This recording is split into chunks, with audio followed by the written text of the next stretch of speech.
When I mention the blues, the first thing you probably think of is the Delta blues, that style that developed in Mississippi of swung, guitar-driven sounds that had an obvious and immediate effect on R&B and rock and roll. Well, around the same time, in another region of the South, a completely separate style of blues was being formed, one you might not recognize immediately as being part of the blues at all. Where the Delta blues has its most obvious impact on R&B and rock and roll, the Piedmont blues has its most easily identifiable influence on folk and country. However, that same trademark emotional distress that's found across all blues genres absolutely appears here. If you want to understand the Piedmont blues, a great place to start is Freight Train and other North Carolina folk songs and tunes by Elizabeth Cotten.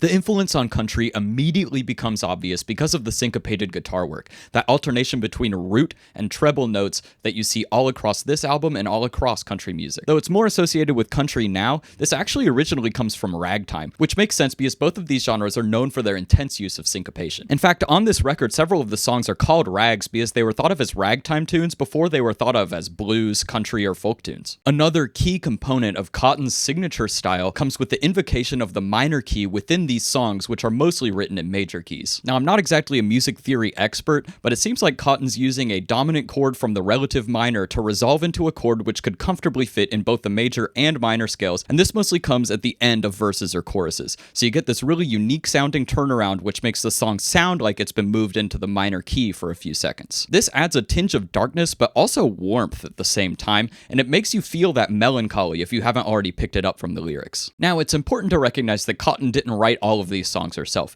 It's a mix of originals and pre-existing folk standards, but all of these songs were curated to showcase a feeling of tired resignation. Now, from a strikingly young age, Cotten had been writing these extremely melodramatic songs about the sweet release of death, and this ties in well with one of her other main themes, the theme of failed promises, like the promise of romance held over from stories all the way back from ancient times to the slow aging into the realization that the pessimists have been right all along. Now, if you want to know why this music sounds so fundamentally different from the Delta blues, it comes down to fundamental differences in the economy of the two regions of the Piedmont and the Delta. While the Piedmont region was no less racist than the Delta region, because of its industrial economy, the people there were much more likely to work alongside of somebody of a different race than themselves. This led the blues styles that developed in the Piedmont region to have a much heavier influence from European traditional folk music than in the Delta. And while Piedmont blues has much less influence from black spirituals, the influence from ragtime was unquestionably of black ancestry. Now, unlike the blues, we actually have a pretty clear picture of the way that ragtime originated. During the plantation era, ragtime was the main form of dance music used at gatherings of enslaved people. Now, you can probably conjure an image in your head of what ragtime sounds like, but it actually originally had much more clear roots in Latin music. This may have been the source of the deeply syncopated melodies that became the genre's calling card later. And today, though we most closely associate ragtime with the piano, it was originally mostly played with banjos and guitars, and that string-based rag tradition is what comes up in the Piedmont blues. Now, of course, Elizabeth Cotten has many unique attributes as a guitar player that also inform her style.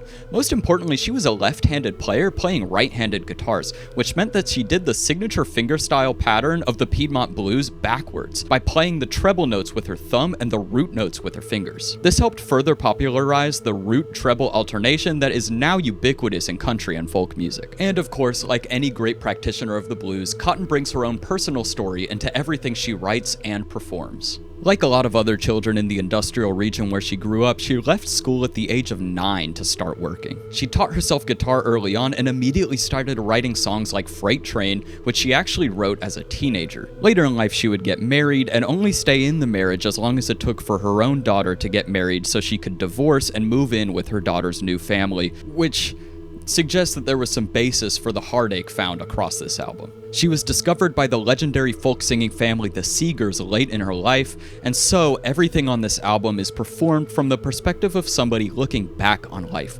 without much left ahead. Now, Cotten's environmental factors obviously didn't set her up for success, and her success from the Seegers came on an absolutely miraculous stroke of luck. As a result, her obvious state of absolute regret looking back on her life comes with a powerlessness to have really done anything different. This is a rare and precious testament to the innumerable numbers of lives lived that were lost to history that felt and looked almost exactly like this, a life of quiet resignation. And thus the internet has mostly kept us from being completely lost to history in the way that people back in these times were, we can still relate to this everyman story of unmet expectations. Above all else, this album is for the tired, and though it's informed by Cotten's age, it's obvious that she was feeling this way for a long time. And this mode of living for no other reason than to stay alive is so common, yet so underrepresented, and even if it's not the way we feel, it's something we can learn from and empathize with.